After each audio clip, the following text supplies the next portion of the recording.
You're listening to We're Talking Sports with Ben Burns and Richie Dehnel. Remember to like us on Facebook, follow us on Twitter, and subscribe to our YouTube channel. Now, without further ado, Ben Burns and Richie Dehnel.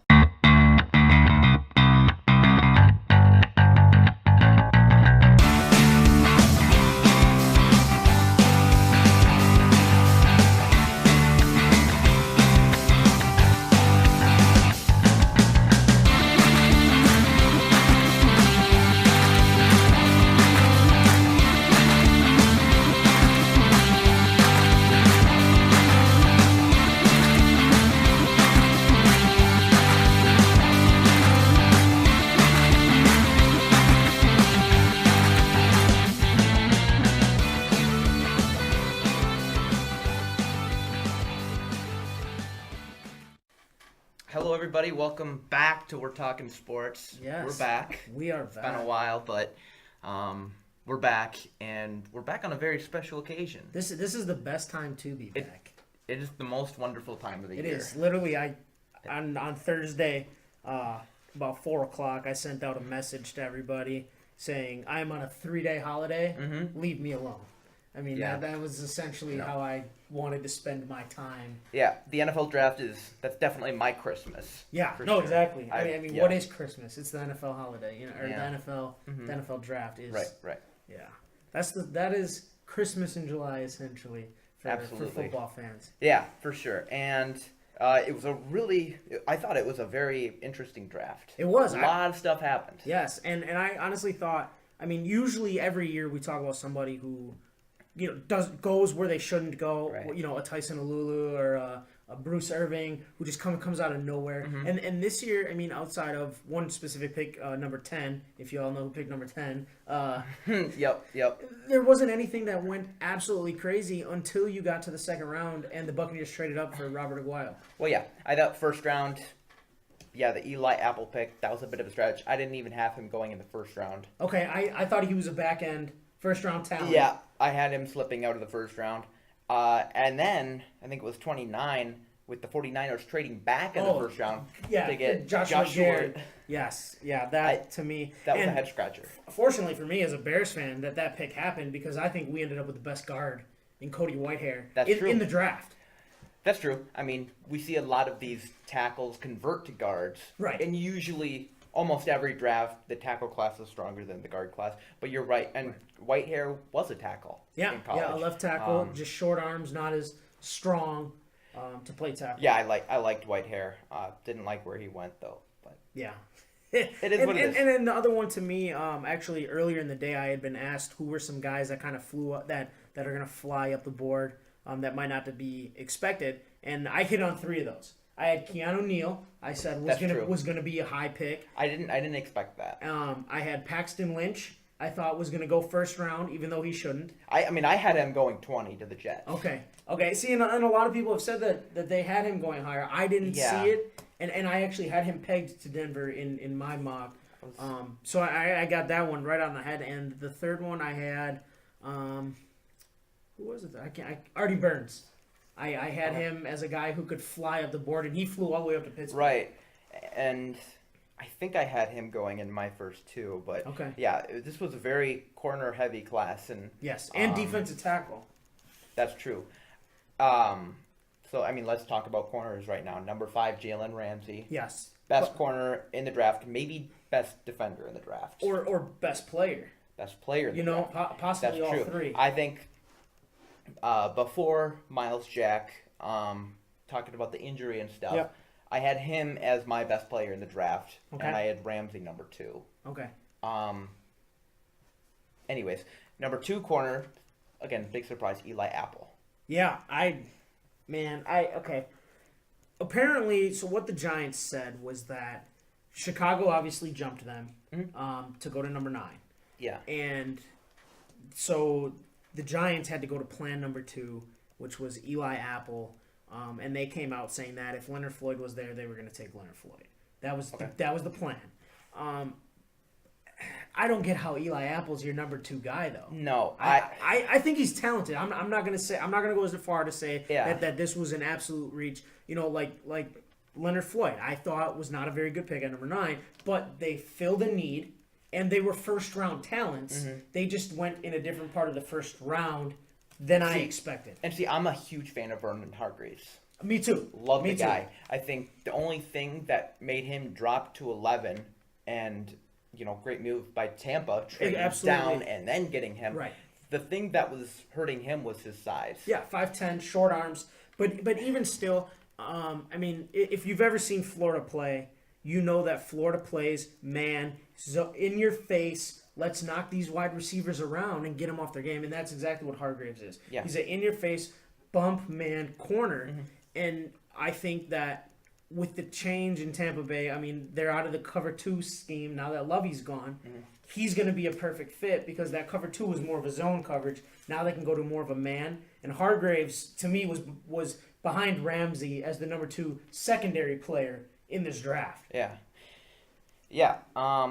Next corner, Cincinnati picked William Jackson III. Really liked that pick. I do too. I thought it was a great pick as well. They need help. Pac-Man Jones isn't going to play forever. No. Leon Hall, who knows? Is he even still there? I don't know. They have Drake Kirkpatrick. Right. That's the guy that they need to build opposite of. Mm-hmm. And I think William Jackson at 6 feet tall brings some good stuff. No, and I think no matter who their defensive coordinator is, as long as he comes out of Cincinnati, he's good. Yeah. I forget his name. Isn't it Gunther? Yep, it's Gunther. Yeah. A Mike Zimmer guy. Right. The defense has not changed since Zimmer left in Minnesota, right. And I think it's got to stay that way. Mm-hmm. William Jackson's going to fit into the system. Yeah. I think he's going to be a really good corner. Yeah, I completely agree. Yeah. Completely with that. And then you said the pick right after that, Pittsburgh went Artie Burns. Yes. That was a little bit of a shocker to me. I had him pegged as the best corner not graded out as a first-round corner. So I expected him to come off very early Friday night, not Thursday night. There's some very, very good skill there. I think there's a bit of a drop-off from Jackson to Burns, and I think Pittsburgh was kind of in a situation where everybody that they wanted, knowing that they were going to go corner, but with everybody being gone, they kind of went into panic mode, I guess, that they might have just sold themselves on certain players, and now all those players are gone, so they went with that next best guy. Yeah, no, I agree. I got to get my handy dandy draft book. Is that Lindy's? Is that Lindy's? Yeah, I get Lindy's every year. Yes, absolutely. Same here. I don't know. I've gotten it since 2008. Before that, I got Street and Smith. Okay, Lindy's is good. Very, very good. Yeah. No, Artie Burns is talented. I didn't see him in that same class of elite corners as the other guys that did go in the first round. I thought they would all be first round picks, and they were, except for Artie Burns, who obviously went a little bit higher. For sure. And then there were a couple good corners after Burns, but you got to admit it was a big drop after that. No, absolutely, it was. There are guys like Kendall Fuller, Cyrus Jones. Well, and then the thing with Kendall Fuller, the thing that hurt him the most was coming off the injury. Yeah. He tore his ACL early last year. A lot of guys were coming off from injury. But, Kendall Fuller, and they even talked about it on the draft show, that if he would have been healthy all year, you're probably looking at a first round, maybe even a top 15 corner. Wow. Just with that, he's better than his brother, who went to the Bears, in my opinion, when healthy. And, he went, I think the Bears grabbed him at 14 or 12, something like that. 12. And, if you're going to say that he's better than his brother and his brother went 12, you're talking. That's saying something. Right. All right, well, let's go right back to the beginning. Okay. The biggest conversation of the past month. Are you a Goff guy or are you a Wentz wannabe? Do I have to pick one? Can I pick neither? Neither. Okay. I think more of a Cook guy. We'll get to that in a little bit. Goff, I think, in this scenario, I think the Rams made the right choice to go with Goff instead of Wentz. But I almost said St. Louis. Los Angeles is the team that benefited from Washington's mistake of Robert Griffin. Sure. How do you not see that and then turn around and do the exact same thing that you just benefited from, to trade away all those picks now to hope that Goff is the answer. I get it. You're moving to Los Angeles. You have to be flashy. Fisher and Les are probably both on the hot seat right now. And if this doesn't work out, they're getting fired. And if they didn't do anything, they were probably getting fired anyway if they don't make the playoffs. I get the all-in attitude here, but I don't think that there was a quarterback this year that should have went in the top 5. Maybe even the top 10. All right. Here's the thing. So with LA trading up to number 1, Yep. in my opinion, you don't do that unless you know that's our guy. Right, absolutely. No, That's I our agree. guy. Completely agree. Now, I don't know if we can say, back when RG3 was in the draft, I don't know if Washington thought that. Right. Washington's a very all-in kind of team. Yes, all the time with all the time. Dan Schneider. Right. And we saw that they handed Josh Norman a ton of money. Oh. But that's just kind of their philosophy. It is. We don't see the Rams doing that a lot. Les Snead Right. is much more conservative. Usually, yeah. So the fact that I see him trading all the way from 15 to 1, Yeah. that tells It tells you something about Jared Goff. And I heard they kind of like Case Keenum too. Not Okay. saying to be their Right. franchise quarterback. Right. They put a first-round tender on him. Right, absolutely. I thought that was a typo at first. Yeah, But- I'm with you on that. To me, like when you look at quarterbacks that have went number 1, when Sam Bradford went number 1, he was coming off of a Heisman campaign. The only thing was an injury. Matthew Stafford, when he went number 1, you could see that these guys were legit franchise changers who were going to come in. Jamarcus Russell, probably the only guy that we can think of that was just number 1 based on measurables. But that's when Al Davis was alive and drafted everybody in the first round who had the fastest 40 time. Right. I don't see that. I don't know right now, based off of what I've seen at Cal, that Goff is a guy who can come in and take them to the promised land. I think he is, though. Okay. I think he is because I don't think Cal has had the best team. Right, I agree. Around him, correct. What were they, 7-5 last year? And that was the believe best they season were. I think with him Right. there. Well, was he 4-year starter? No, he's a 3-year 3-year starter. 3-year starter. I think he's the guy. Okay. I really do think he is, and I think he's better would've- than Wentz. I would have picked Goff over Wentz. Yeah, same here. And that doesn't mean I don't like Wentz. Let's talk about the Eagles trading up from 13 to 8 to 2. And they have Sam Bradford, Yep. $18 million a year. Yeah, and I saw an interesting thing on Twitter. Sam Bradford is guaranteed a minimum of $22 million from the Eagles. Whether he's bought out, whatever. He's guaranteed $22 million. And Chase Daniel is guaranteed $12 million. And that's ridiculous. He's getting $7 million a year. He will be the most overpaid third-string quarterback. Right. Yeah. He was already the most paid backup of all time. What is Philly doing? I don't know. See, I was scratching my head when they gave Bradford that deal. Right. And then I'm just like, what? When they signed Daniel, I'm like, okay. I understood.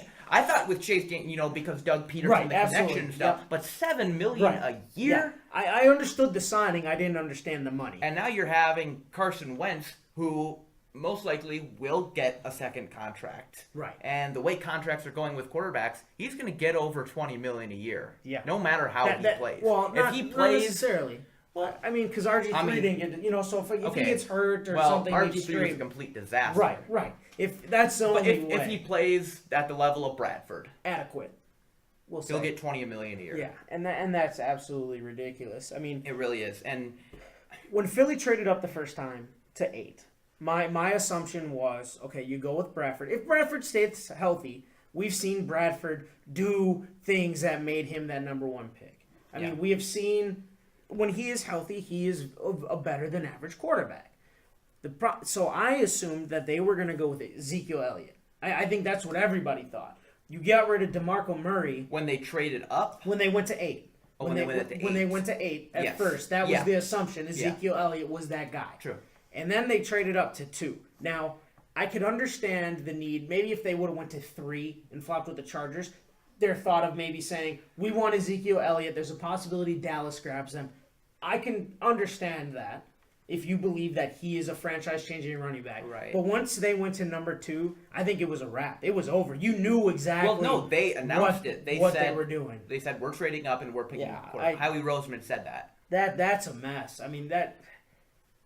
And the thing is I do want to say this while we're talking about Carson Wentz. The big winners of this weekend was the football championship series, which is the level below the FBS. Right. They had 20 guys get drafted this weekend. So that just shows the level of football that is being played at the non-major Division One. That football is very, very good football. But Carson Wentz was hurt last season. He came back and played in the national championship game, which North Dakota State won. But he played 5 games last year. But he played in the Senior Bowl, and he showed that he can play with the FBS guys. Yeah, no, and I'm not saying that he can. It just, I had the same issues with Miles Jack. I'm not going to trust the future of my franchise in a guy that's already getting hurt. Maybe that's just a me thing, but a guy coming off of an injury, I don't know how you can invent. I think Wentz is a good player. I really do, and I think he's. If the Rams wanted to pick him, I'd be okay with that. Okay. You pick your guy. Right, absolutely. I think the Eagles are in, it's almost all this Chip Kelly fallout. It is. And now they're trying to fix it, and they're really just only making things worse. Right. So.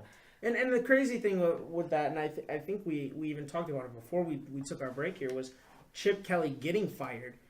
That he had won in his first 2 seasons, he won 10 games in each season, and they made the playoffs. Yeah, it was really just disagreements in the locker room. Guys with Deshaun Jackson, LaShawn McCoy. Right, and then obviously the huge disagreement of Chip Kelly being promoted throughout the organization. Right. I mean, if I'm a firm believer, if you believe that that's your guy, go get your guy. I mean, I'm not against that by any means. Just in terms of draft, where we talk about guys getting overdrafted, underdrafted, whatnot, I just think that both of these players got overdrafted in this situation. Let me ask you a question. Yeah. Okay. It's a draft. You're the number 1 overall pick. Yep. You have the choice of Goff, Wentz, Jameis Winston, Mariota. Who do you pick? Jameis Winston. You picking Jameis Winston? I'm picking Jameis Winston. I'm picking Goff. Okay. The reason I picked Jameis Winston is because I think Jameis Winston's only issue is maturity. I think he's... And I don't want that as a problem in my quarterback. I agree with you. But I think... Look at Colin Kaepernick right now. I think under the right circumstance, or the right... like Jameis under Lovie Smith. That was the right spot for him with the right coach and the right guy leading that locker room. You know what I mean? Right. And Jared Goff will have that with Fisher. Fisher is that type of a guy. Mm-hmm. But the thing is, quarterbacks are going to last a lot longer than coaches. Right, I think Goff's going to be there longer than Fisher. Right, I agree. But I think overall, talent-wise, Jameis is the most talented quarterback you just listed. Yeah. And that's why I would take Jameis, because I think of those 4 guys... If we're talking talent-wise, he competes with Andrew Luck. Right. I think of the 4 guys you just listed, Jameis Winston is the most likely to win me a Super Bowl.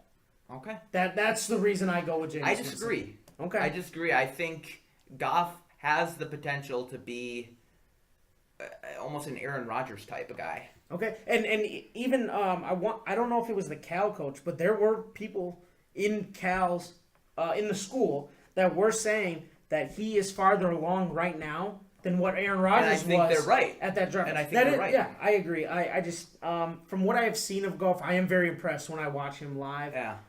The thing that worries me is I don't know how high his ceiling is, and the talent around him in Los Angeles is going to be similar to Cal. Who do you think has the higher ceiling? And I'm going to compare Goff to a guy that he's been compared to a lot, Matt Ryan.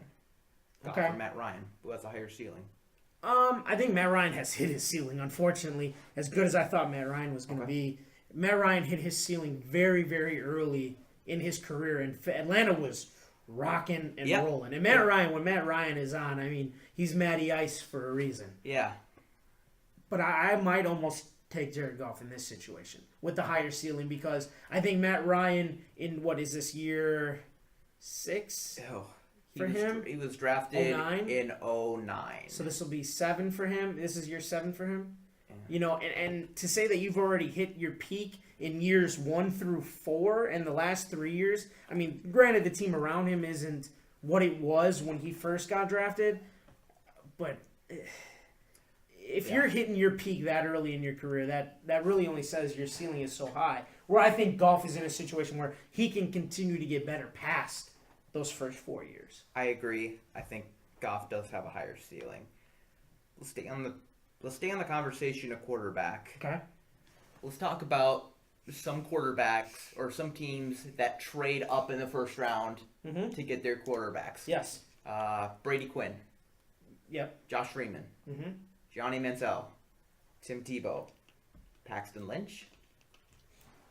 I think the most important one that you're missing there is one that I think is going to be the most successful of them all, Teddy Bridgewater.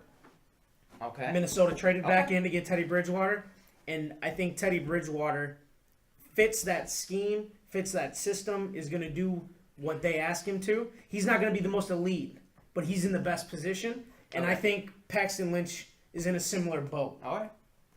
I had thought Paxton Lynch was very comparable to Brock Osweiler.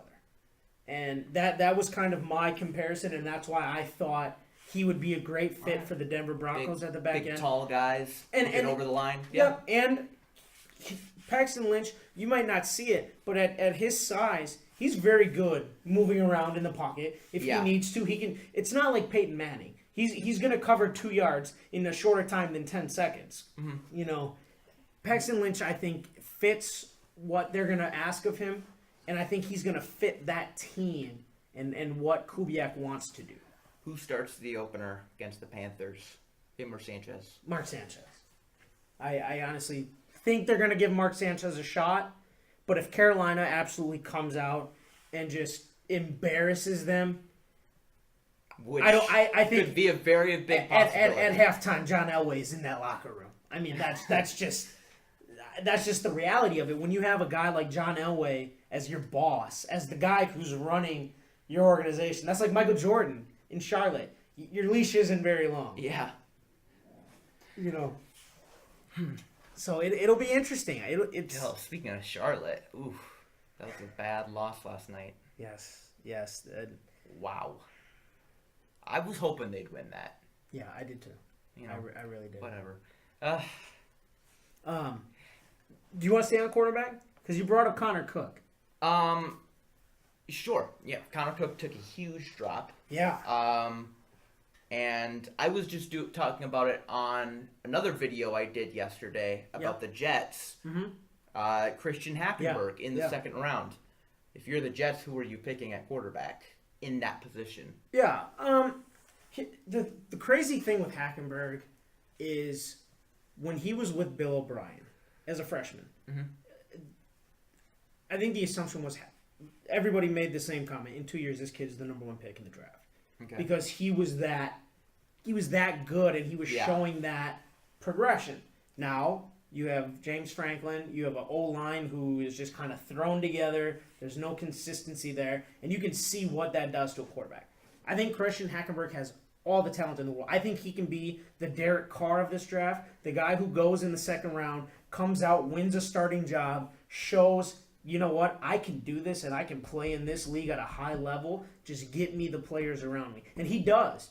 I mean, to have Brandon Marshall and Eric Decker as your 2 outside guys, those, I mean, I don't know if it's if you get any better than those 2 guys. I mean, having those big targets to throw to, just being able to protect him and get a run game with now Matt Forte, who's a very, very good check down option for him, and be able to lean on Forte. That puts him in a position where he can kind of learn. But I think he's got all the talent in the world to be just as good as any of the guys that got drafted in the first round. He's in a fantastic position to succeed, that's for sure. Yeah. Do you think Fitzpatrick's going to come back? I don't think he will. I think he's going to be. I think so too. I think he's too stubborn on his contract. I mean, the guy's got a Harvard degree. He can work anywhere that he wants. Right. I don't think he's coming back to the Jets. I don't either. And in a situation, if you're a team that needs a quarterback, I mean, just off the top of my head, I can't think of anybody that really needs one after this draft. Maybe Cleveland. Yeah, if RG3 doesn't make it through camp or, whoever they decide, the 16 quarterbacks that they've decided to bring in and fight for this spot, it doesn't work out. Maybe you throw them a ton of money, or San Francisco if somehow they decide. What if he goes back to Buffalo? Yeah, who drafted Cardell Jones, by the way. They like him though. Yeah, Ryan Fitzpatrick, to me, in the right system, is a guy who can take you to the playoffs, maybe an AFC or NFC championship game, but will be as good as the team around him is. And I think the Bills could be, if he went to the Bills, that would be a very good spot for him. Sure. So. I was just saying because I cannot wait to watch this quarterback competition between Hackenberg, Geno, and Bryce Petty. Yeah. I want to see Hackenberg and Petty just destroy Geno Smith. Just destroy him. Yeah, I don't think that. Yeah, I think Geno's got no shot. I'm sorry, Geno, but.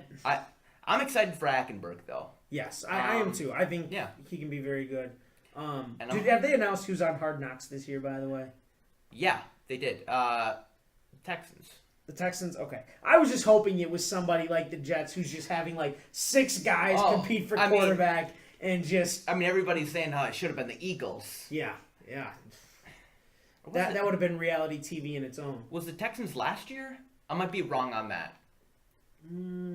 No, the Texans were last year. Okay. I'm not 100% sure. I've never watched it. I know who it is. I can't think of it. I don't think they is have it a quarterback Bills? competition.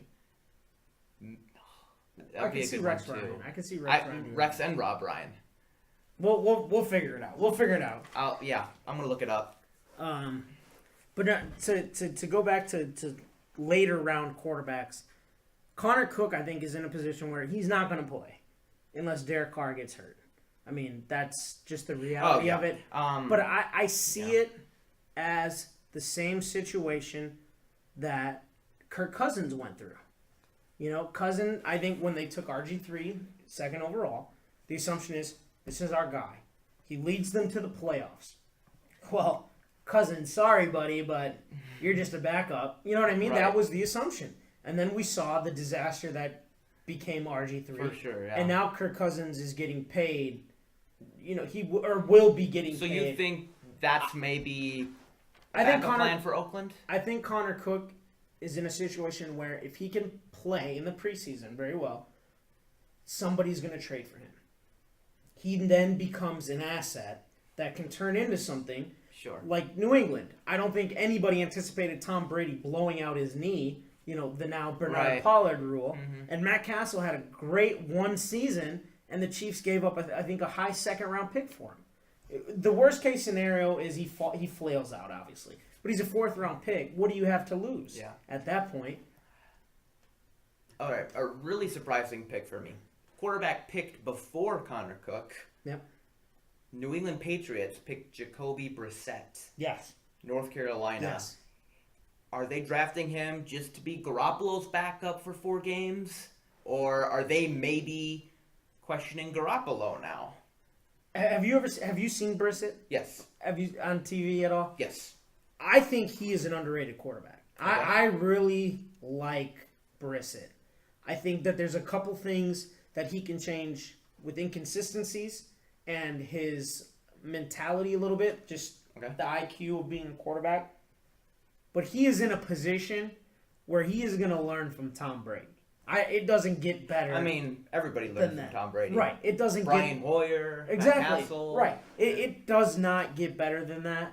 And I think, Garoppolo was the FCS guy, last year, 2 years ago, that they grabbed him. 2 years ago, and he was just supposed to be the stud who comes in, he takes over. And from what I remember, throughout the preseason camps that he has been in, there hasn't really been a whole lot of buzz. Okay. So it could be that New England is falling flat on him and they want to push him a little bit, or that they say, you know what, hey, we're going to bring in a guy who we actually think could be that guy. Right.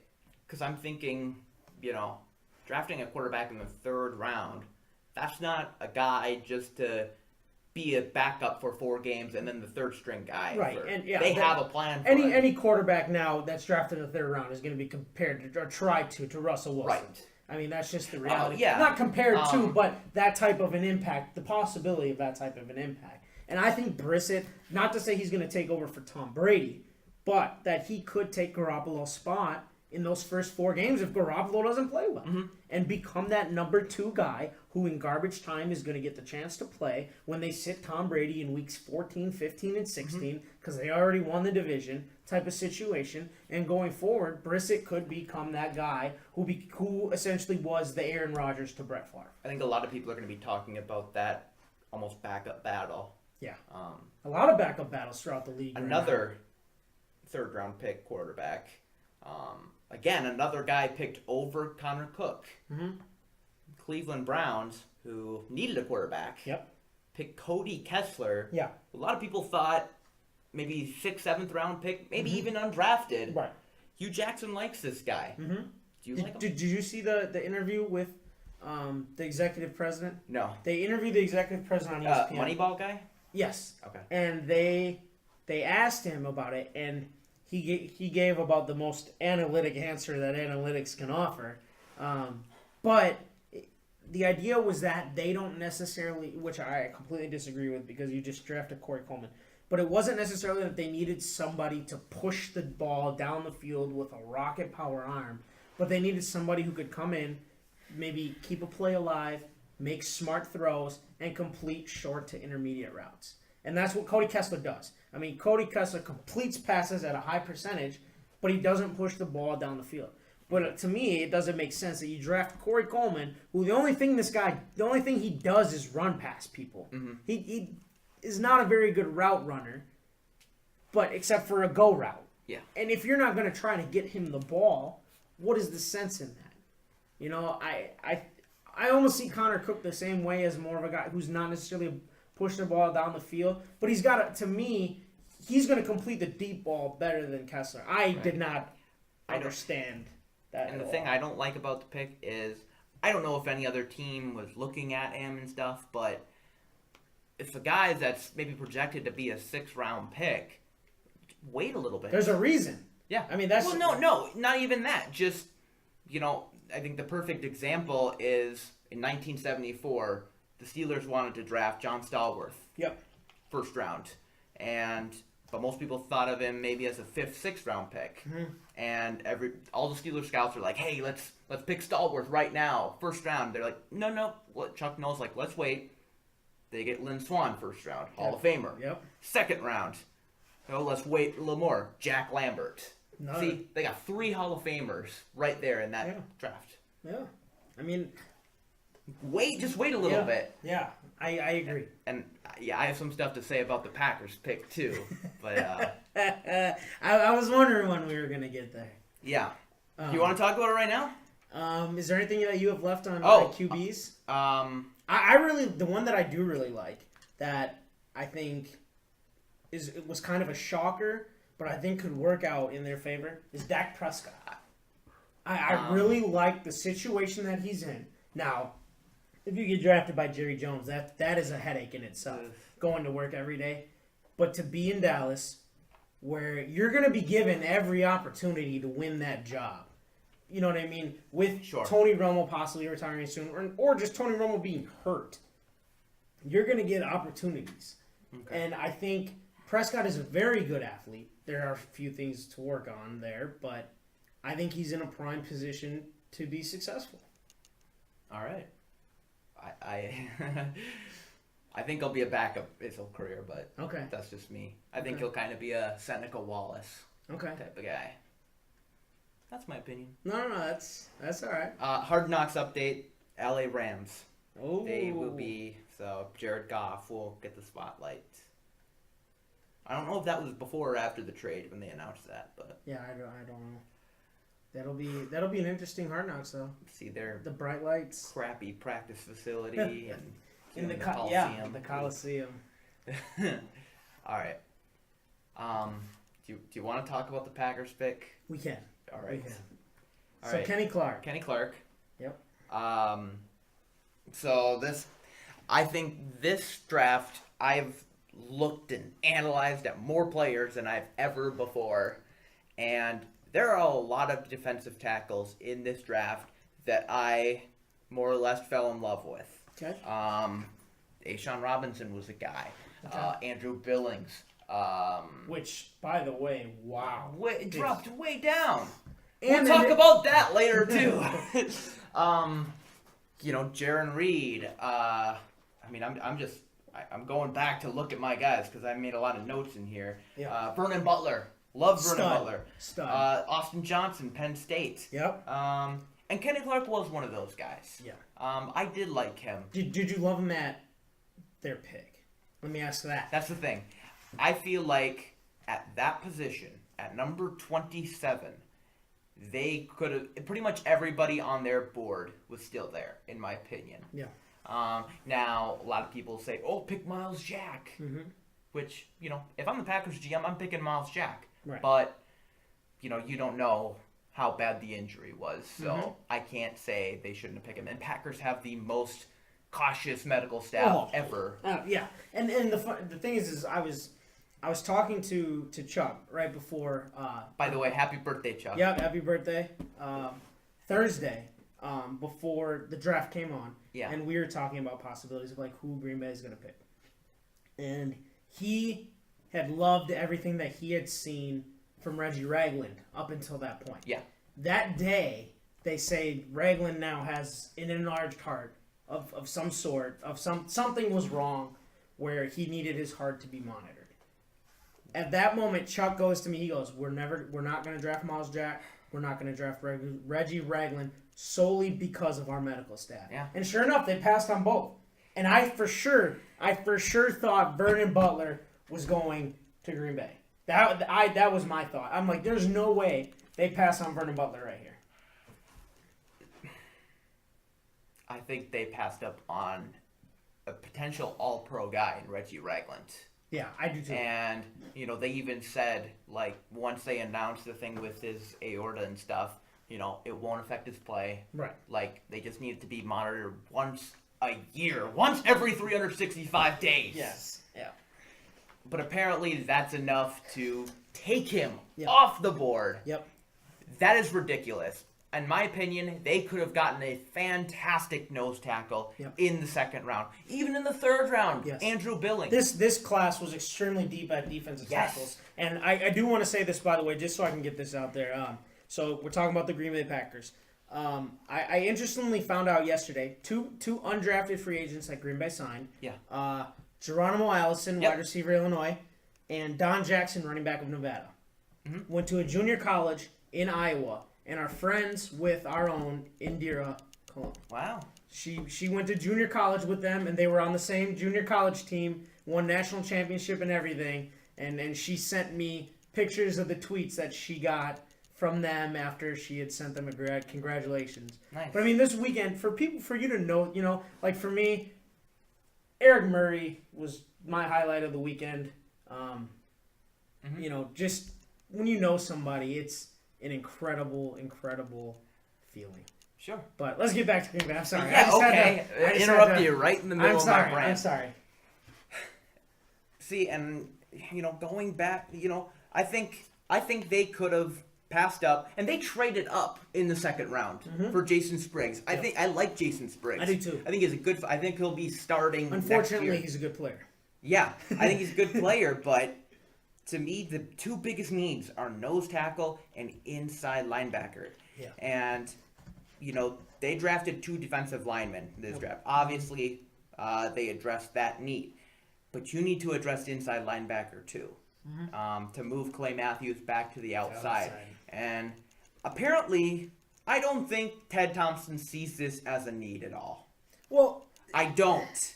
The crazy thing is my outlook on Green Bay's situation. Now, if I'm wrong in any aspect, because as you know, I'm not a Packer fan, and I'm trying to do this in the most unbiased way possible here. The way that I saw it was nose tackle, inside linebacker. Like you said, those are your 1 and 2 for priorities.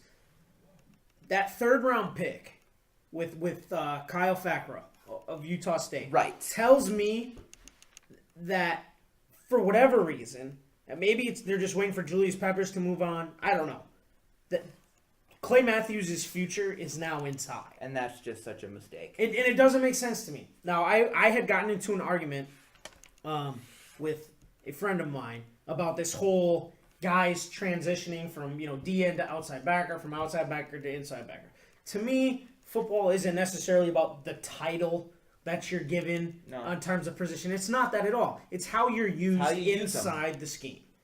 And to me, the only thing that hurts Clay Matthews as an inside linebacker, because he has progressed so much since making that move. Oh, yeah. He is night and day different from when they first were like, everybody is hurt, we're going to move you as an emergency type of thing to now. Right.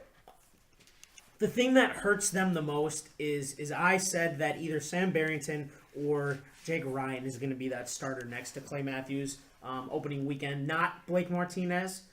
But because the thing that hurts Matthews is such a great blitzer. So I think that with Blake Martinez, his situation is going to be as a third down guy where they can say, we are going to blitz Clay Matthews because Blake Martinez is such a good cover linebacker. Well, and they have Sam Barrington. So. Right.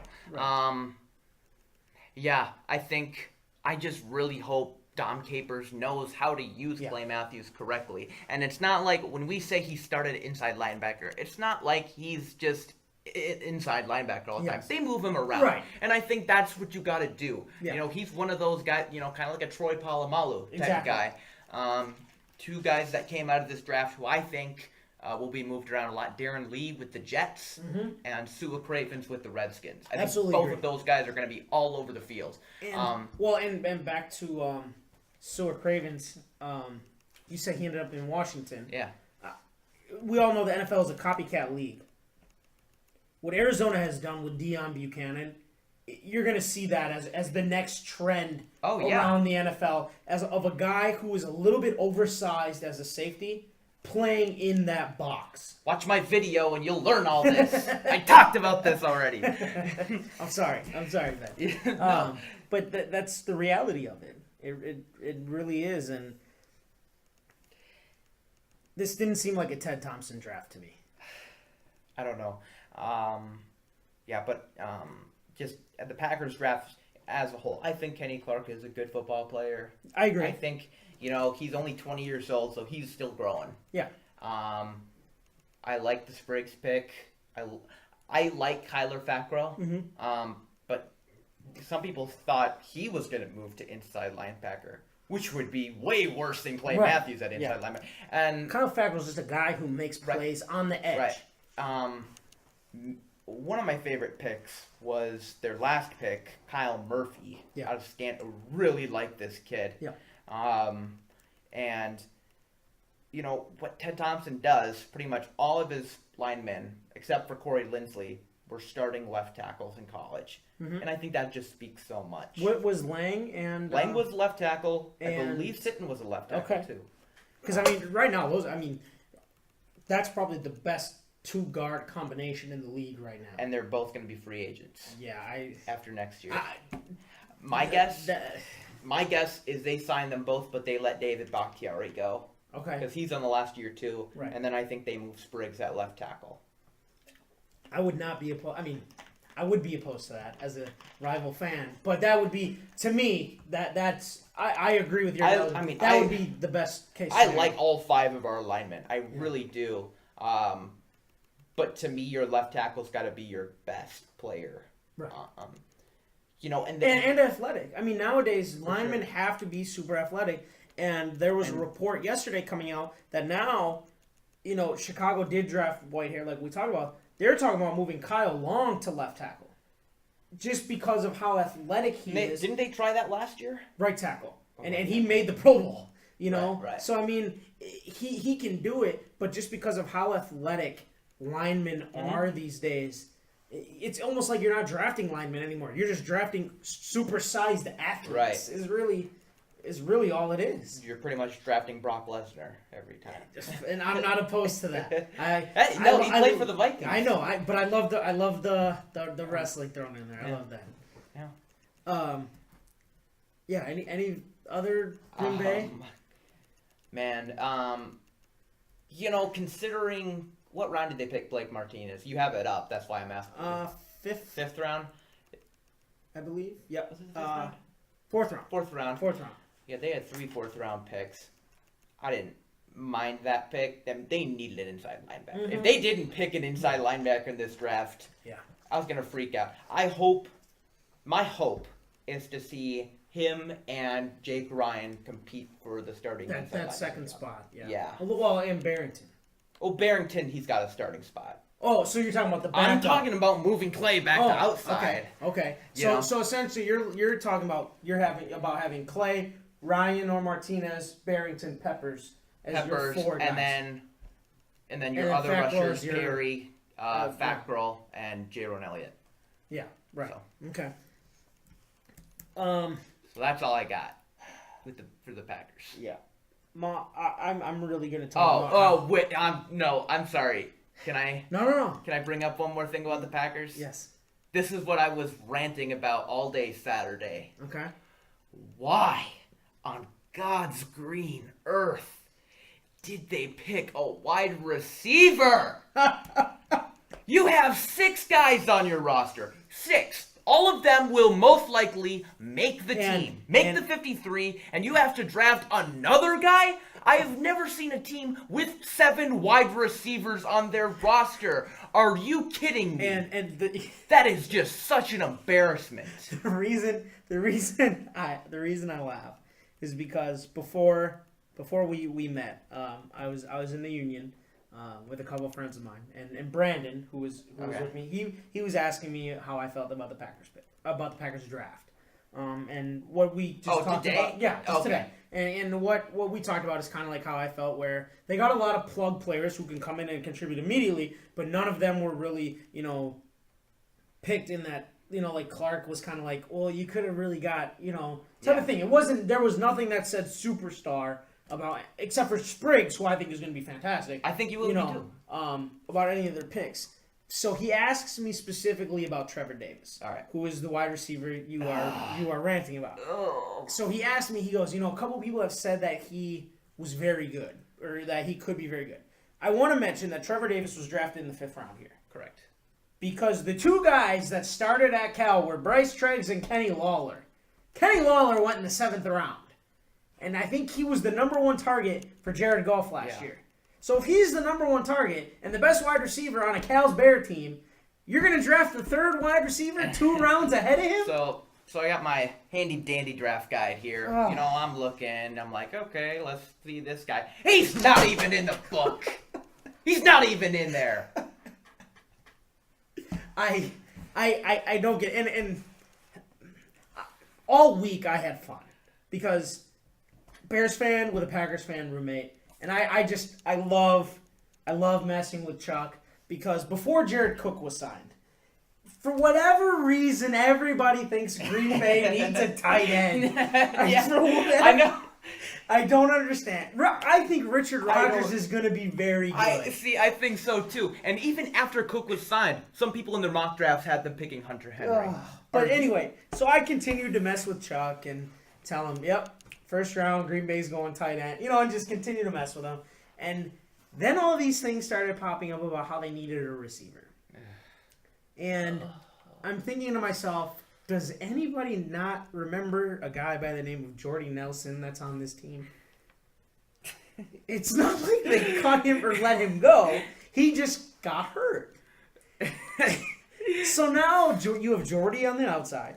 Devontae Adams will probably still have every opportunity to earn that number 2 spot despite last year's struggles. Yeah. Because he technically would have been the number 1 guy because he's on the outside and because Cobb is a slot. Right. So Adams essentially last year was trying to play number 1, which isn't Devontae Adams in my opinion. So now you go back to 2 years ago where you had Jordy, Adams, Cobb. Those are your 3. You have rotational guys. I mean, Trevor Davis might be an athletic trainer degree of some sort where maybe they thought, hey, let's get a guy who could play on Sunday if we need it, but we're going to give him a medical suit. So if guys start cramping, we have somebody trained to run water out there. Something like that. I swear to God, they just drafted a extra water boy for Jordy. I'm not trying to poop on Trevor Davis here. He could end up being a Hall of Famer. Why do we need to draft another? We have 6. Yeah. 6 guys. Most teams only have 5. And you have what, 3 or 4 tight ends now? Because you have the guy that's wearing Donald Driver's jersey. Cook, Rogers, Perillo, Backman, who we drafted last year. Yep. And do you Mitchell still have Henry. Corliss? No, we don't have Corliss. Okay. We have Mitchell Henry. So you have 5 tight ends and 7 wide receivers. Does Aaron Rodgers not have enough targets already? that it's funny you say that because you can only have 5 guys on the field. Because you need 5 linemen. So you need 5 linemen and a running back. So, unless they plan on running empty all season. Yeah, unless they're gonna just go spread the entire. I swear to God, I don't know, and and it would be something like. I'm like, I don't know. In that playoff loss, I thought Janis and Aberdaris played pretty well. Yeah. I thought they did pretty good to earn themselves a spot on the roster. Right. At least, yeah. They'll make the roster. I think both will. Oh, I am going to be the number 1 hater. If they come out of camp with 7 wide receivers on the roster, how do you make room for that? Honestly, the only thing I can think of is Mike Pennell is suspended 4 games. Is he? So they can have, technically, including Pennell, 54 guys. Okay. So, but then once he's active, they have to cut somebody. Right. I'm hoping they cut Trevor Davis then. They might just cut Pennell, to be honest with you. No. I think Pennell's too good. Okay. They need D lineman help right now. Yeah. Even with the 2 guys we drafted. It's so ridiculous. And God. See, I woke up to see them drafting a wide receiver. I do want to say that, there's a saying out there that the rich get richer. And we talked about Green Bay taking Kenny Clark, and then I had said that there was no way they pass on Vernon Butler. So, in my opinion, the rich only continue to get richer because Vernon Butler fell to the Carolina Panthers. Yeah. See, how do you do anything on that defense? Now that they lost Josh Norman, I get it. But even still, I mean, that defense could be the Seattle Seahawks where they're going to be playing in 2 straight Super Bowls. Yeah, it was a strong defensive tackle class. I had them picking Kimbiche. Okay, who went to a perfect Arizona. Spot. Great spot for him. Yeah, he'll be opposite Calais Campbell, so. Yeah. Well, seeing as you got to vent about your wide receiver. Yeah, let's talk about the Bears now. I loved everything but the first pick. Okay. Leonard Floyd is 6'4"-ish, 6'5". I think he measured somewhere in between a 6'4" to 6'6" range. 260 pounds, something like that. Freak off the edge. Ran like a 4.5 with a 40-inch vert. Okay. Okay. I'm watching tape on him after they draft him. My hope is that John Fox looks at him and says, you have one job to get the quarterback because he can't do anything else. There is no way he is going to cover anybody. Mm-hmm. Georgia was asking him to cover, to play out in space, to rush, to do all these things, which made his statistics look a little skewed for a guy who's supposed to be the second best pass rusher in the class behind a healthy Jalen Smith. Jalen Smith was probably that number 1 guy before he got hurt. For pass rushers? He was considered a top 3 pick before that ACL got right. So he was an outside linebacker off the edge. Oh, you're talking outside linebacker. I'm talking about outside edge rusher. Okay. I guess, so to speak. I mean, I would put Joey Bosa in that conversation. Right. I didn't look at Joey Bosa as an outside linebacker. I was looking more so as a DN. Well, he's going to be playing outside. Yep, with San Diego. But I thought Leonard Floyd was a D1 athlete. Not a a first-round athlete. Right. Not a first-round football player. Okay. I had him going closer to that back half in the 20s. To even trade up to get him upset me even more. Tampa Bay benefited greatly from them trading up, getting Hargraves, which I thought would have been a great pick for Chicago. If they were going to go defense, I thought Hargraves should have been the choice. I know outside linebacker is a dire need for the Bears, especially with the acquisitions they made of Danny Trevathan and Jarrell Freeman in the offseason. Yeah. We need it. I get it. We need more pass rushers. We need to get to the quarterback. But I just thought at number 9 or even 11 was not a spot for him. I think when the Bears switched to the 3-4, hired John Fox and Vic Fangio, the big problem was they had too many defensive ends and no outside linebackers. Right. They signed Pernell McPhee. Okay. Mm-hmm. They had Jared Allen, Lamar Houston, Willie Young. None of which have stood up before. Right. So that was a huge problem. So I like this pick. I think he's good. I don't think he'll start right away. I think best case scenario is rookie season. He'll kind of be a Preston Smith type of guy. And Preston Smith was a backup in Washington. I think he got double-digit sacks. Okay. So that's a pretty... So maybe it's like a third down rusher kind of guy. Yeah. I like him. He needs to put on weight, though. Yeah. He needs to put on some weight. Kind of body-wise, he reminds me a little bit of Randy Gregory. Well, and the thing was that actually one of the common things that I had heard was that they said ceiling-wise. Now they weren't talking off the field, obviously on the field production. Yes. Alden Smith. Which if he can, I was hearing a lot that if he can reciprocate Alden Smith, that's fantastic. Man, prove me wrong. That's all I want Leonard Floyd to do is prove me wrong. He's got the right defensive coordinator too. Exactly, and that's I think where the comparisons came in was obviously Vic Fangio being a part of that 49ers team and seeing Alden Smith develop. That's what I want. I honestly want Leonard Floyd to go out there and prove me wrong and say, Richie, you're an idiot. I should have been the number 9 pick, and here's why. And just go out there and just be a man-child. I would love that. I love being proved wrong. But I just was not very happy. The rest of the way through, I thought Chicago fell into a lot of great spots. I need to look at your because I can't figure. No problem.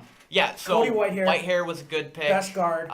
Good Bullard. value pick. I like Bullard. Yeah, he's very versatile. Can play inside. Can play outside. I think he'll be D-end. I think so too.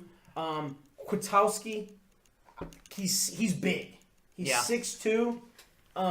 So I mean, we're not going to be asking him to move around and play sideline to sideline. In a 3-4, you don't need to do that. Sure. If he can, all he has to do is play inside the box, and just as a run stuffer and as a big man who can get off of blocks, no problem. And I have to say, congratulations. Looks like they have faith in Langford. Yes. Congrats. Yes, congrats to that. I was happy with that because if they would, there was rumors coming up right before the draft that they were going to take Ezekiel Elliott, or they really liked Elliott, and if they drafted Ezekiel Elliott, to me that's a slap in the face to Matt Forte, because in the situation you're getting rid of Matt Forte because you believe in Jeremy Langford. If you draft a running back that says you don't believe in Jeremy Langford, why did you ever get rid of Matt Forte? Right. But Jordan Howard should have never been around in the 5th round, to me, and that was a great pickup, I thought, as a number 2 running back because Carey's Jordan Howard. Yes, because Keaton Carey is going to be the short yardage end zone guy, but I think Jordan Howard will be a really good number 2 running back, but Daniel. I don't even know how to say this. Daniel Baverman from Western Michigan. Baverman. As soon as they drafted him, I was super excited. He reminds me of Wes Welker. Okay. I mean, I don't want to go out and say that this kid's going to be Wes Welker and put that kind of pressure on him, but just watching him, and he torched Ohio State and Michigan State, who were considered to have some of the best defenses in the country or be some of the best teams in the country every year. Yeah.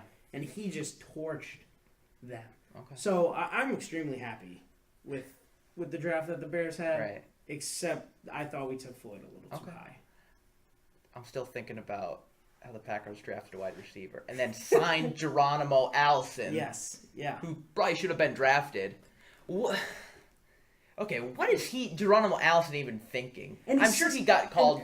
And the crazy thing is, he's huge. Right. Allison is not a small man. He probably got calls from a ton of teams. Yes. And hey, I want to go to the Green Bay Packers, who currently have 7 receivers on the roster, I mean, 6 of which will make the team. If I'm Allison, I guess I'm drooling under the situation of if I can go in and outplay somebody and make this roster, I get the opportunity to play with Aaron Rodgers. And who's going to give a lot of the Packers undrafted free agents play well. Right. Well, and a lot of them get looks from other teams once they're cut. Right. But if you are a wide receiver, why would you not want to go to Green Bay? Aaron Rodgers spreads the ball around so much with the best of them that if Allison even gets on the field for one play and he makes a catch, Rodgers is going to say, "You made one, can you make 2?" I mean, that's just the reality of it. And I think that's what Allison's looking at. And he's 6'3", 6'4", 200 pounds. He's got the frame and the body to do it. Yeah. It's just whether he's going to get the opportunity with 7 other guys. He'll be getting more throws from Brett Hundley, I can assure you that. Yeah, right. Yeah. All right. Well, that was a lot. That was. So. Is there anything else? You want to go through and just pick some stuff up, pick some stuff apart? All right. Trying to think of something. Let's go through each first round pick. Okay. And say. I do have something though. The Baltimore Ravens, their 4th round might be the best single round in the history of this draft. Throw me the names. So the Baltimore Ravens in the 4th round went out and drafted Tavon Young, corner out of Temple. Okay. Chris Moore, wide receiver from Cincinnati. Alex Lewis, left tackle, Nebraska. Willie Henry, defensive tackle from Michigan. And Kenneth Dixon, running back from Louisiana. I like the Kenneth Dixon pick. Kenneth Dixon has the second most touchdowns in the history of FBS football. Willie Henry could be either a number 2 or a rotational player as a rookie at that nose tackle spot immediately. Baltimore needs offensive linemen, so Alex Lewis could come in immediately and play. All right. And Tavon Young, with the injuries that continue to happen in the secondary for the Ravens, who knows if Jimmy Smith's going to be healthy, could get his opportunity to play. You're talking about 4 of your 5 picks in the 4th round possibly being starters for your team. I think you're the only person that thinks this. It's not blowing up on ESPN. Ravens, 4th round, best round ever. All right. I guarantee more than 2 of those guys will be household names or starters. Wow. Within the next 2 years. This year and next year. Okay. So here's what we're going to do. I'm going to go first round, just going to go through all 31 picks. Yep. You're going to say like it, love it, hate it. Okay. All right. Obviously, love it's the top. Yep. Like it, and then hate it. Jared Goff, the Rams. Like it. Don't love it. I love it. Yep. Carson Wentz, Eagles. Hate it. I like it only because of Wentz, not because of the Eagles situation. Right. We talked about that. Well, if that's the case, I mean, I like him as an athlete. Right. But Joey Bosa to the Chargers. like it, but don't love it. I hate it. Okay. Yeah, I don't think. Don't they still have Ingram at outside? Melvin Ingram, yeah. Melvin Ingram, and I think he's better. Ezekiel Elliott to the Cowboys. I love it. Yeah, I love it too. God dang it, I love it. Unfortunately. Jalen Ramsey to the Jaguars. Is there anything to say but love it? Yeah, love it. Ronnie Stanley to the Ravens. I love it. I like it. I didn't think he was the best tackle. I think that was a Tunsil, but DeForest Buckner to the Niners. hate it. Is because a Chip Kelly guy? Because this is the second year in a row that they drafted a kid from Oregon that plays the exact same position. I like it. He's better than Eric Armstead. Eric Armstead. I agree, but All right. Titans trading up Yep. from 13 to 8, picking Jack Conklin. I like it. I love it. I like because because this had some background to it. Because obviously they were number 1. Yep. The talk was they were going to pick Tunsil. Yep. Traded out. And then Tunsil's like, oh, like, you know, they're going to be sorry that they didn't pick me. And maybe they were thinking about picking him there. Yep. And he just broke the bridge right there. Mm-hmm. Burned the bridge. So they go and pick Conklin. I love that. I like it because it's a great fit. But, again, without the off-the-field stuff, I think Tunsil is the best tackle in the draft. That, you know, just from a football standpoint. So I like it because Conklin still has a very high ceiling. All right. He's just not Tunsil. All right, Leonard Floyd, Bears. Hate it. I'll say like it. Okay. Eli Apple, Giants. I like the player to the team, but not the fact that it was at number 10. Hate it. Made no sense. Okay. Vernon Hargreaves, one of my favorite players, Yeah. the Buccaneers. Yeah, love it. Loved it.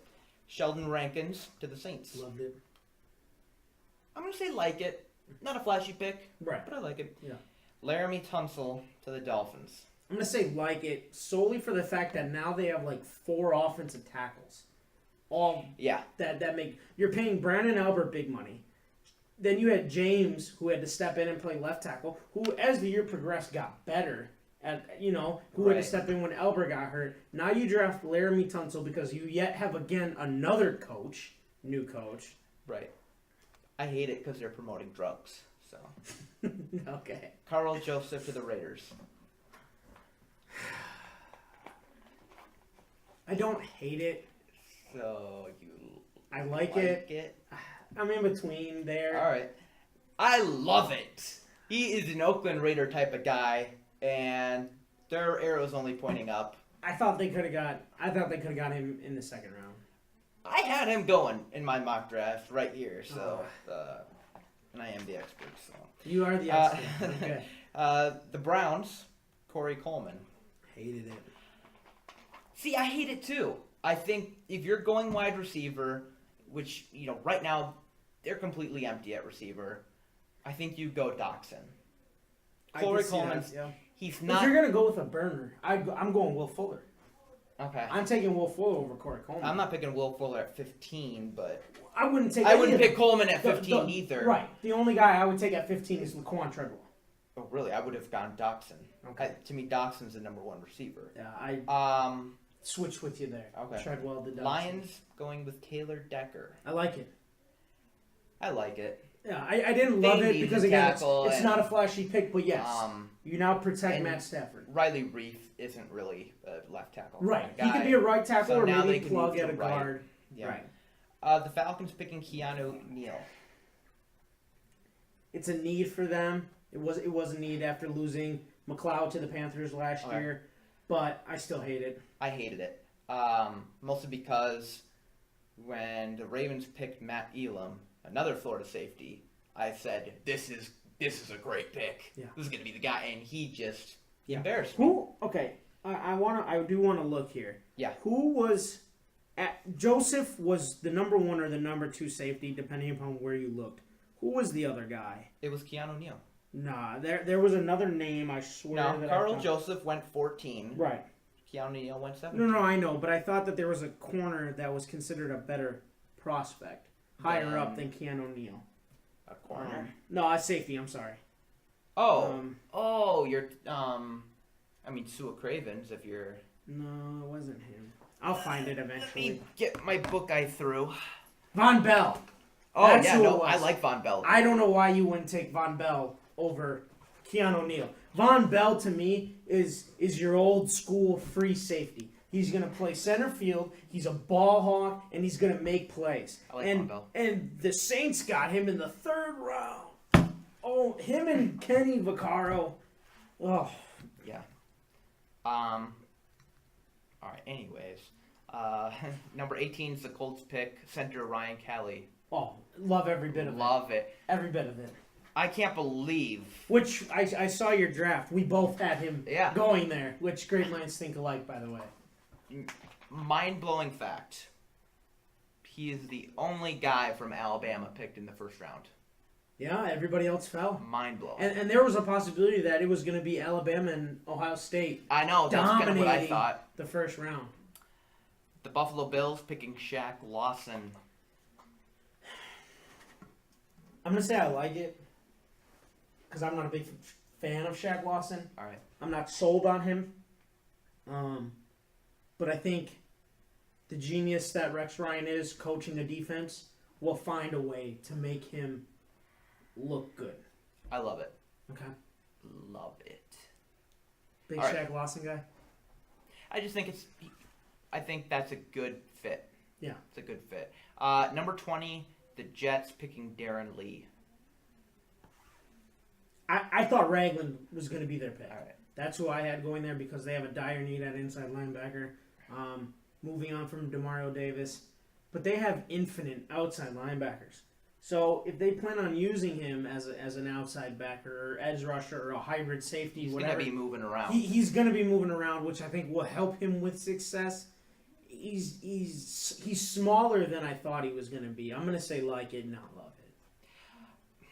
I would say love it, only I think they should have picked Paxton Lynch here, so I'm going to say like it. Okay. But I love Darren Lee. The Texans picking Will Fuller.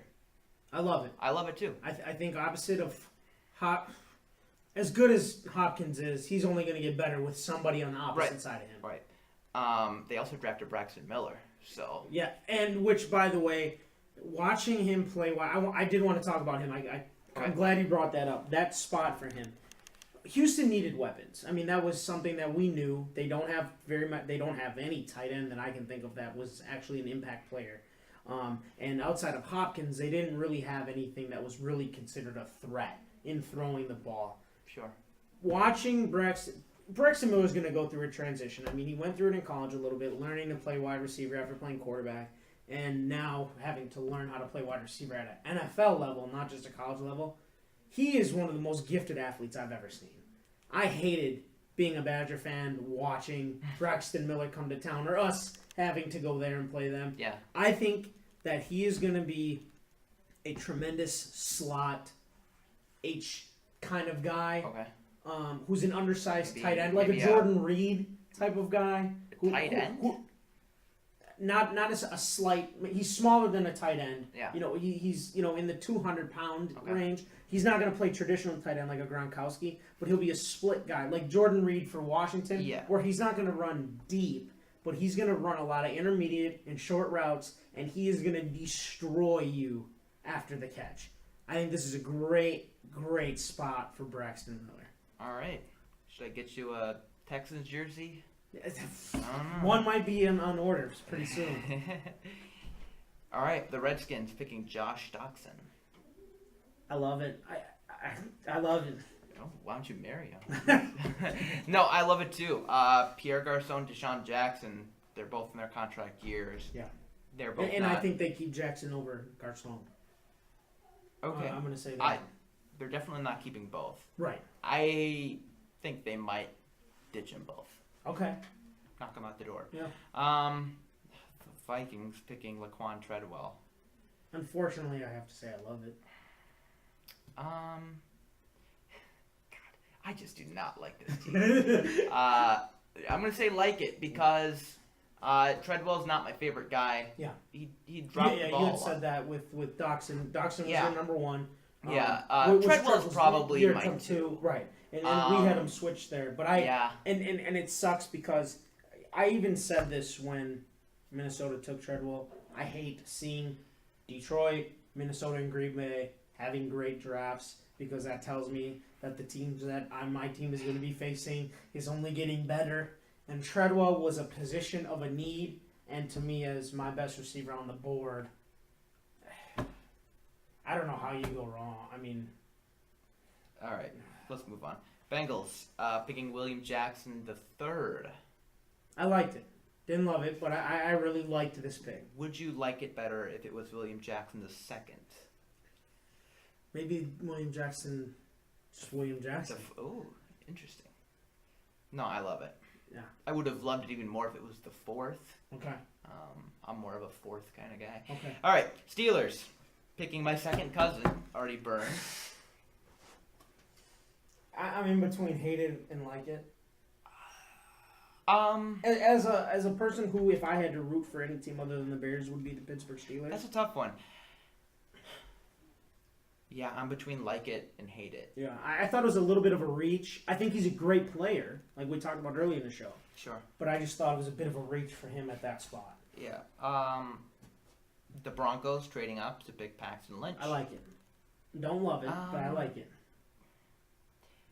Yeah, I love it because there's no way they could have gone into the draft gone after the draft with Sanchez.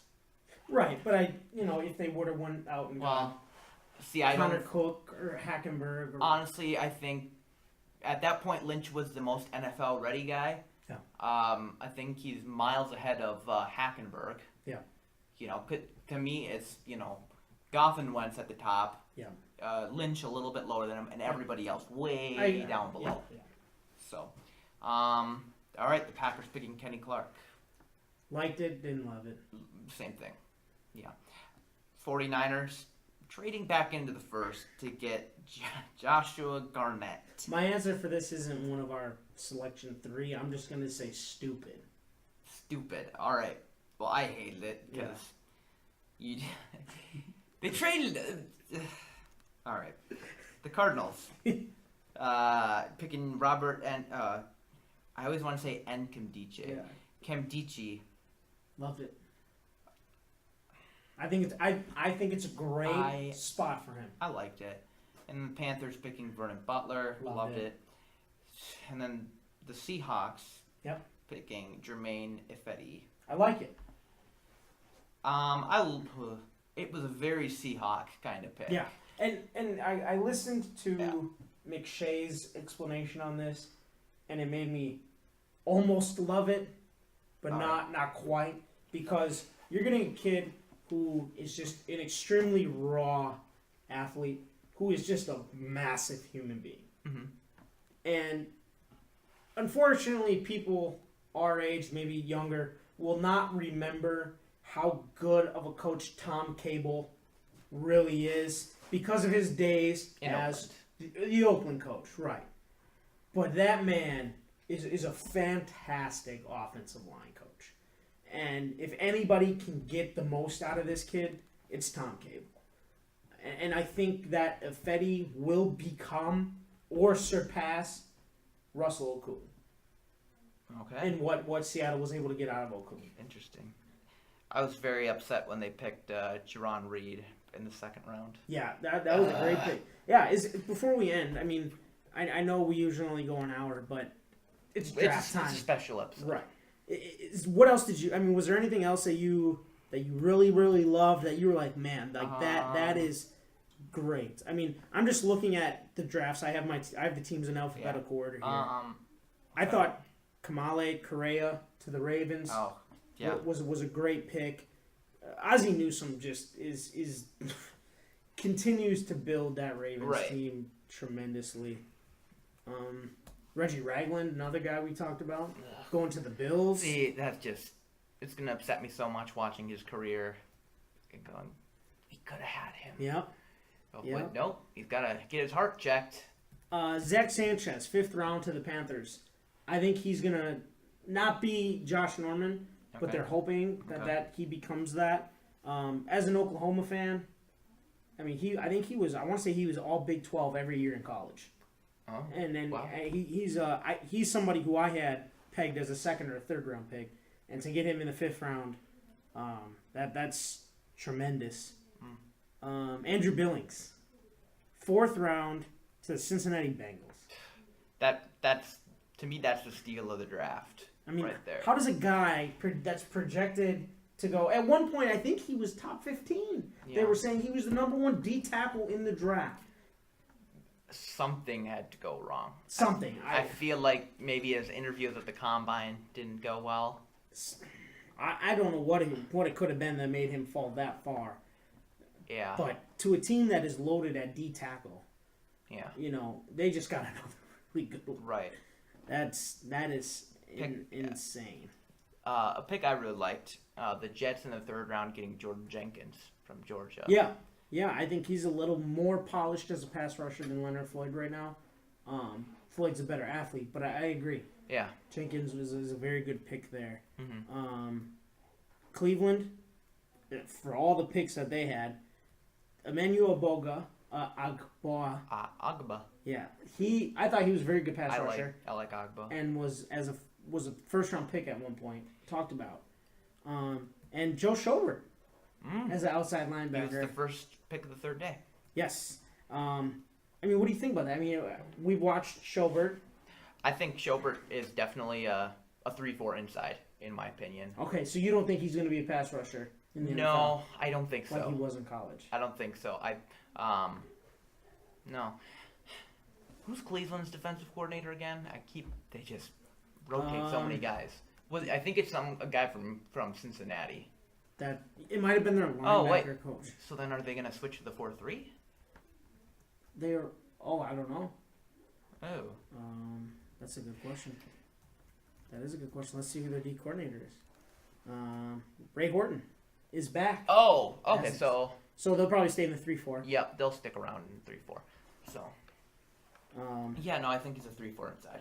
Okay, and they got Ricardo Lewis, who was the magical worker the year that they won the national championship over Florida State. Mm-hmm. He was the guy that made that catch against Georgia, where the two guys collided and tipped the ball up. Gotcha.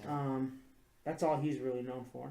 And they got a guy, Rashad Higgins, in the 5th round from Colorado State, who last year, was it not this past season, 2015, but 2014 was a first-team All-American.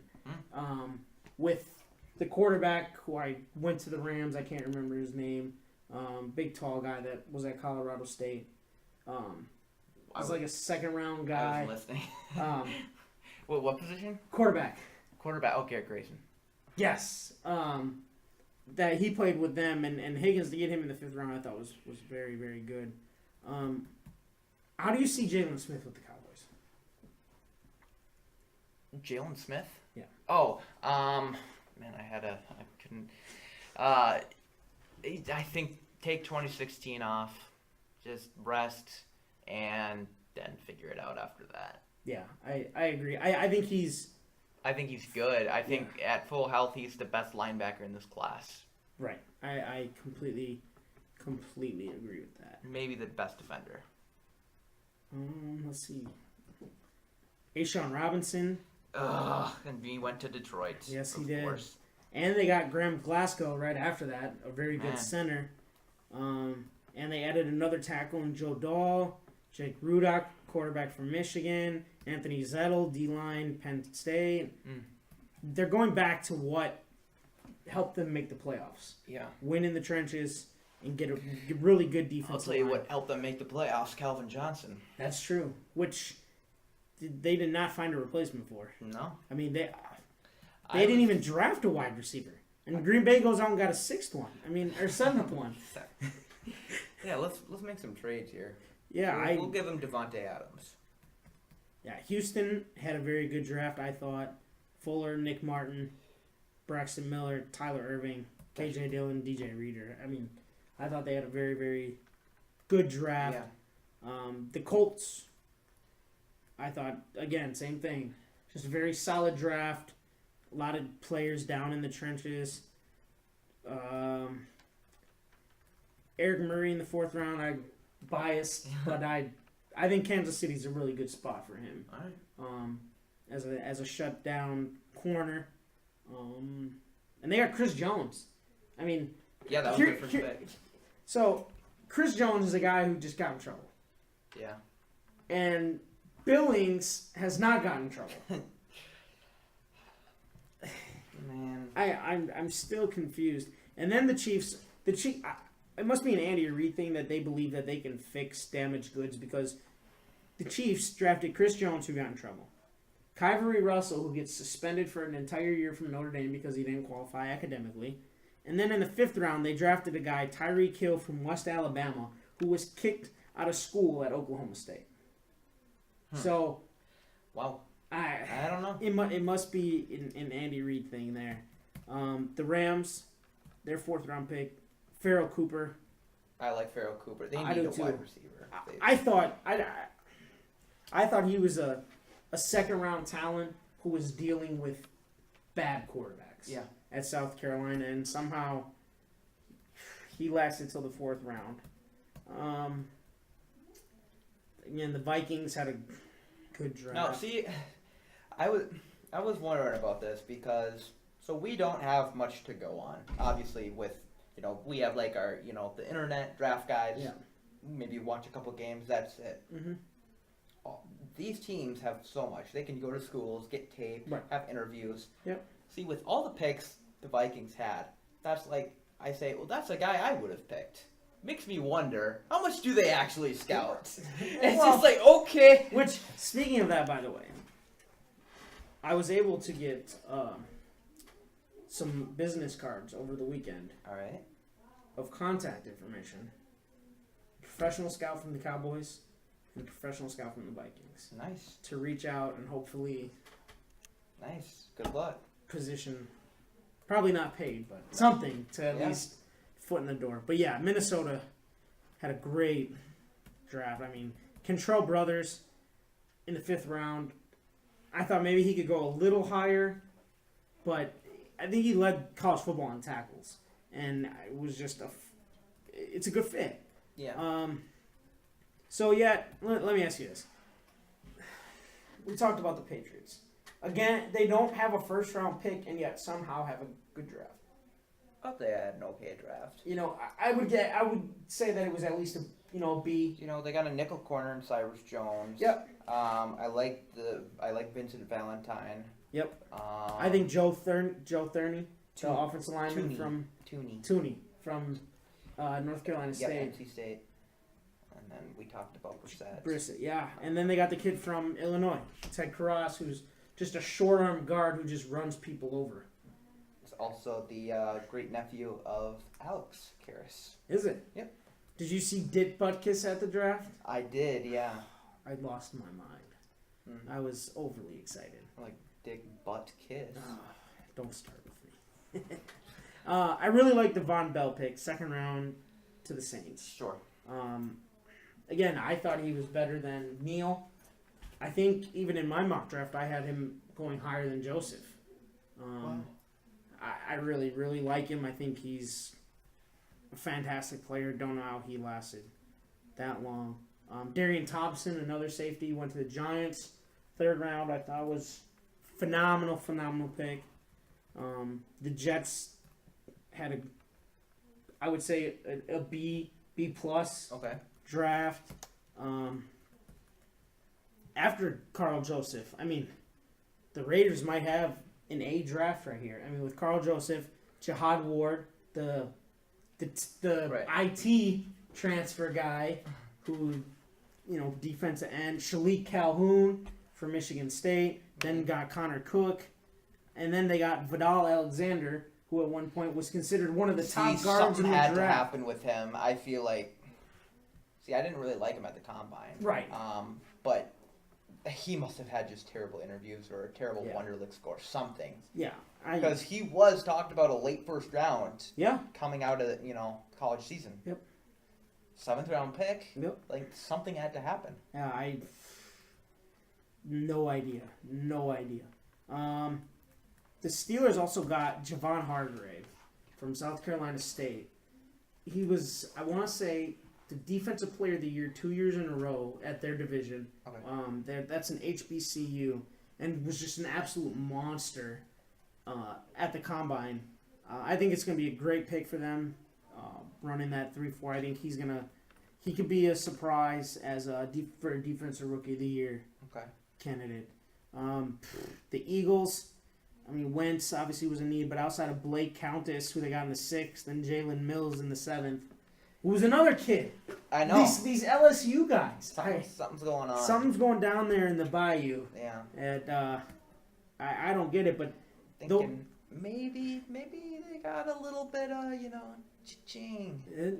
throwing the Johnny I'm Manziel around. thinking, yeah. The Chargers. What do you think of Hunter Henry going there to the Chargers? I mean, they gotta have Gage replacement sometime. Right. Um, Do you think he's that good, Hunter Henry, or can he be that good? Do you maybe. I don't know. It's hard to replace Antonio Gates. Right. And I think with the Falcons, when Tony Gonzalez left, they were not prepared at all for that. Absolutely. So at least they're a little bit prepared. I think it would have been nice to keep Ladarius Green, but they couldn't. So yeah, no, I think the biggest question is going to be who's replacing Phillip Rivers in a couple of years. I mean, that's going to be the hardest thing, in my opinion, for them to do. Yeah, but and right after Hunter Henry, I think they got the second best center, Max Turek, from USC, who I think is just phenomenal. And then the Niners got a guy, Ronald Blair from Appalachian State. Somehow I managed to catch a couple of their games. Don't ask me how. They were on TV, so I watched them. Who I think's a phenomenal player. But then they got Fred Taylor's son, Kelvin Taylor, in the 6th round. I think, remind me, the running Carlos Hyde. Yeah, I think is their guy. I mean, I think he's the number one going into camp. And then, but after that, they have Sean Drons. But I mean, is he? You know what I mean? Is he the guy? No, he's not the guy. Could we see Calvin Taylor on the field next year? Oh, for sure. I mean, I think, and even Aaron Burbridge from Michigan State, Jeff Driscoll, a Florida transfer. Both Florida transfers got drafted this year with him and Brissett. Nice. A lot of picks that are creating controversy. You know, what does Seattle do? They drafted 2 running backs with the possibility of, you know, obviously Marshawn Lynch is gone, and now they have Thomas Rawls. You know, he's their guy. You think so? Rawls is good. Okay, I liked him too. You know, they drafted C.J. Prozzi and Alex Collins, who are both very solid. I like Prozzi. And then Tampa Bay traded up for a kicker, Robert Aguayo, who apparently, I believe it. I'm going to have to look later just to reassure myself. Has never missed a field goal in history of him playing college football. That's not true. I think is what somebody said. I think maybe field goals under 50. That's what it was? He has missed at some point? Yes. Okay. Because I had another draft guide that had his stats. He's never missed an extra point. I know that for sure. Okay. But we'll see if he does in the NFL with it being a little farther back. But I swore that, I mean, this kid is a real deal. He is. He's probably the best kicker prospects in Sebastian Janikowski. Yeah, who went in the first round. Yeah. Nobody else would have picked him. Nobody else would have picked him in there. Yeah, exactly. I'm just trying to see if I can find it here. His statistics, because that's unheard of to have a kicker. Yeah. Be that accurate. Derrick Henry of the Titans. I mean, what are the Titans doing here? Now, you know, I thought, you know, they had an overload of picks. And then they went out and got DeMarco Murray. And they have a ton of running backs right now. Antonio Andrews, who played really well. Yep. David Cobb from Minnesota. David Cobb, Dexter McCluster. Yep. Bishop Sankey. Yep. Derrick Henry now. Derrick Henry. And DeMarco Murray. Man. Yeah, I don't know. I have no idea. Let's see here. 21 field goals made. I'm trying to see if I can find his. All right. Oh. They're patiently waiting after an hour 32 minutes. Yeah. Sorry, guys. He's missed one. Oh, no. He's 69 of 78. Yeah. 88%. I can kick better than that. 100% on field goal. Or on extra points. Yeah. Yep. All right. Well, do you have any final thoughts? Go Bears. Go Bears. I was gonna say rest in peace, Prince, but obviously you don't care about that. No. That was the same day my cat passed away. My cat was 17 years old. Wow. So 86 years old. That's crazy. 86 years old in human years. He died the same day as Prince and China. Man, well, all right, I'm gonna party like it's 1999 tonight. Are you? You don't have to be rich. You don't. No. You don't have to be rich. All right. For sure. Well, I think that's it. He's a Vikings fan, so let's not talk about him anymore. All right. All right. Thank you guys so much for listening. Hopefully we'll get some more podcasts on. Remember to watch my draft review videos. I'm working hard on those. I'll keep them coming. Anyways, thank you, Richie. Yes, thank you, Ben. And see you guys later.